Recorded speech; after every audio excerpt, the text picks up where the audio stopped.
अस्सलाम वालेकुम। आज हमारा CS 201P का लेक्चर नंबर 5 है और वैसे ये वीडियो मेरी 6 है, लेकिन लेक्चर नंबर जो है ना वो हमारा 5 ही है, क्योंकि जो पहला था वो हमारा एक लेक्चर जो था वो हमारी प्रैक्टिस की वीडियो हो गई थी। तो आज जो हम लोग टॉपिक पढ़ेंगे वो है कंडीशंस के। कंडीशंस जो हैं हमारी C++ में if और else की, उनको कैसे हम यूज़ करते हैं, उनका सिंटैक्स कैसा है, ये बहुत इंपॉर्टेंट है। आपको MCQs में आ सकता है। इसके अलावा इसके बारे में आपको कोड लिखने के लिए दे सकते हैं।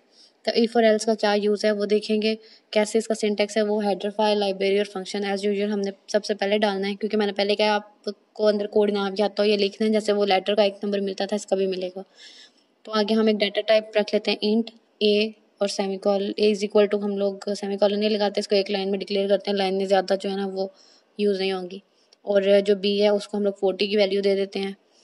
और अब हम कंडीशन जो यूज़ करेंगे सबसे पहले वो इफ़ कंडीशन है, तो उसके लिए इफ़ कीवर्ड है वो ही आपने यूज़ करना है। तो इफ़, उसके बाद पैरेंथेसिस है और पैरेंथेसिस के अंदर जो है ना हमने कंडीशन लिखनी है कि हमने क्या यूज़ करना है। तो मैं कहती हूँ कि ए जो है वो ग्रेटर देन और इज इक्वल टू है बी के। ठीक है, कि ए अगर बड़ा है या बराबर है बी के, तब सी आउट कर दो कि जो ए जो है वो ग्रेटर देन है बी के। तो मैं लिख रही हूँ सी आउट के अंदर ए इज ग्रेटर देन बी और देन सेमीकोलन। ठीक है, इसका मतलब ये है कि अगर ए जो है उसकी वैल्यू ज़्यादा है बी से, यानी उससे बड़ी है, तो आप ऐसे करें कि सी आउट करके अगले को बता दें कि ए जो है वो बड़ा है बी से। और एल्स कंडीशन ये होती है कि अगर ये सेटिस्फाई नहीं कर रहा तो आप उसको जाके ये बता दें कि जो ए है वो ग्रेटर देन बी नहीं है, मीन के बी जो है वो स्मॉलर है या ग्रेटर देन है ए से, यानी कि उसके ऑल्टरनेट कंडीशन जो है वो शो करे। तो अब अगर ए जो है वो बी से बड़ा नहीं है तो वो जाके उसको बता देगा कि जो बी है वो ए से बड़ा है, तो वो जाके उसको डिस्प्ले कर देगा that B is greater than A. तो इसको जो है सेमीकोलन लगा दिया। और ये सारा इसका जो सिंटेक्स है वो अपने याद रखना है कि इसके अंदर हमें एक कंडीशन देनी है, अगर सेटिस्फाई हो तो एक, अगर ना सेटिस्फाई हो तो दूसरा है। तो अब इसको हम कंपाइल एंड रन करके देखते हैं कि ये क्या आउटपुट शो करता है, क्योंकि ए जो है वो इज इक्वल टू 50 और बी 40 है, तो A is greater than B है। तो उसने हमें यही शो कर दिया कि जो ए है इज़ ग्रेटर देन बी। अगर हम इसकी कंडीशन जो है वो चेंज करते हैं और इनकी वैल्यूज़ को चेंज करते हैं तो हमें आंसर जो है वो अलग देता। तो जैसा हमने लिखा था उसने बिल्कुल सही वाला हमें जो आंसर है वो निकाल के दे दिया है। तो अगर मैं यहाँ पे बी की वैल्यू जो है वो ज़्यादा कर दूँ और 60 कर दूँ, ठीक है, तो मैं इसको कंपाइल एंड रन करूँगी, तो आप देखेंगे अब जो बी है वो ग्रेटर हो गया है। तो अब कंपाइल एंड रन करने पे देखते हैं कि या इसने हमारा जो आंसर है वो चेंज किया। अब देखिए उसने कह दिया कि बी इज़ ग्रेटर देन ए, यानी कि अब बी बड़ा हो गया ए से, पहले ए बड़ा था।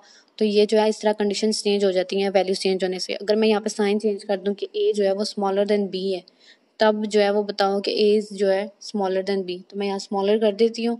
और देन हम इसको जो है वो कंपाइल एंड रन करके देखेंगे कि क्या आता है। अब मैं यहाँ पे बीज नीचे वाला नहीं रेज करती, सिर्फ ऊपर वाला करती हूँ। तो ये अब हम कंपाइल एंड रन कर रही हूँ मैं, और देखते हैं कि हमें क्या शो कर रहा है। तो उसने क्या कर दिया कि A is smaller than B, यानी कि जो ए है वो छोटा है बी से। क्यों? क्योंकि ए 50 था और जो बी था वो 60 था।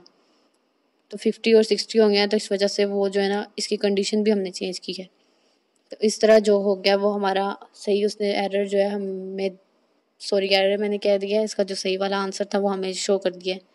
इसके अलावा आप इस कोड के अंदर जो है कई चीज़ें हैं वो उनको भी डिस्प्ले कर सकते हैं। ठीक है, जैसे ए है और ये बी है, ठीक है, इसको आपने सिर्फ जो है डिक्लेयर कर दिया है, इनिशियलाइज नहीं किया। आप इसको ऐसे करें कि यूज़र को बोलें कि अपनी वैल्यू खुद आउटपुट जो है शो करने के लिए अपना इनपुट खुद दे, और फिर हम उसके हिसाब से उसका आउटपुट दिखाएंगे। यानी कि उसकी मर्ज़ी, उसने जितनी दफ़ा या जो भी वैल्यू देनी है, कि यूज़र हमें 2 वैल्यूज़ दे और हम उसको बताएंगे कि कौन सी वैल्यू बड़ी है और कौन सी छोटी है। ठीक है, तो अब हम यूज़र को कह रहे हैं कि आप ऐसे करें कि एक वैल्यू बल्कि 2 वैल्यूज़ हमें दें और हम आपको बताते हैं। तो उसके लिए इंट ए किया डिक्लेयर, देन सी इन के अंदर जो है दोनों वेरिएबल्स के अंदर जो है एक एक दफ़ा जो है डाटा स्टोर किया है, और सी आउट करके उनको कहने का please enter your first number, और एंड लाइन लगानी है। एंड लाइन ऐसे नहीं लगानी, मैंने जो है वो गलत लिख दिया है। इसके स्टार एंड पे जो है वो लेस देन के 2 साइंस आते हैं।